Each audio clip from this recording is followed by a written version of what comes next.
আর্জেন্টিনার খেলোয়াড় তোর প্রিয় হলো কেমনে বেঈমান? এই মুসলমানের বাচ্চা বল বেটা, এখন দাঁড়ায় বল বেটা, কোন কাফের বেঈমান, কোন খ্রিস্টানের বাচ্চা, কোন ইহুদি, তুই মুসলমানের ঘরে জন্ম নিয়া তোর রক্তে মুসলমান মার রক্ত, তুই কেমনে ওই বেঈমানের মতো সাজলি? এই বেহায়া বল বেহায়া, তোদের যাদের চুলের কুম বল বেটা, এখন দাঁড়া। ওই বেঈমান তোর পছন্দ হইল কেন? তোর রক্ত ইসলাম নাই বেটা? তোর মা মুসলমান না? তোর বাপ মুসলমান না বেটা? তোর দাদা দাদি মুসলমান না?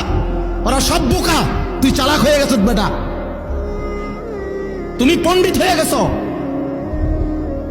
কোন বেঈমানের অংশগ্রহণ করলা? কেন সাজলা বেঈমান?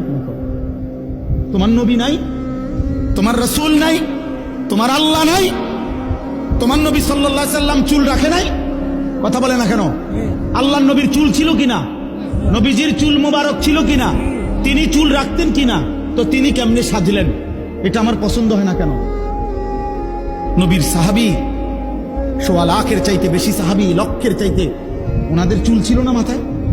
তো ওনাদের চুল কেমন ছিল তার কোনো বর্ণনা নাই কিতাবে? তো তুমি দেখো না এটা? তোমার ধর্মকে তুমি এত বড় বেইজ্জতি করলা কেন?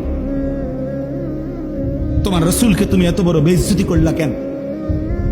তুমি যদি নবী সাল্লাল্লাহু আলাইহি সাল্লামের কাছে আমলনামা দিয়া বলো যে ইয়া রাসূলুল্লাহ, এই যে আমি আনিসুর রহমান, আমার সুপারিশটা আপনি করেন হাসরের ময়দানে, এই যে আমার আমলনামা, আল্লাহ নবী সাল্লাল্লাহু আলাইহি ওয়াসাল্লাম যদি আমলনামা উল্টাইয়া দেখবে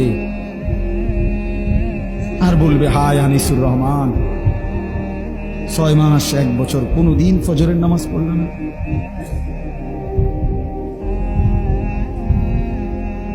আমার উম্মত, আমি 23টা বছর চোখের পানি ফেললাম,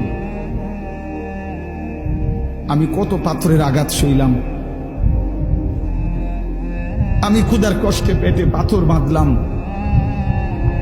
আমি দান দান শহীদ করা রক্ত নিয়ে ময়দানে বেহুশ হয়ে পড়েছিলাম, আমি সারা রাত দাঁড়িয়ে চোখের পানি ফেলে তোমাদের জন্য, উম্মতের জন্য কেঁদেছিলাম, বিনিময়ে এই আমলনামা?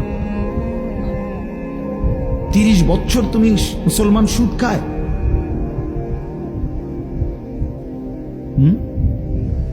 30 বছর 40 বছর সুদ খায়, আপনার ঘরে 30 বছর টেলিভিশন চলে, নারী নাচ গান, এগুলো নবীজি দেখবে না? কথা বলেন না কেন? নবী এগুলো দেখবে না?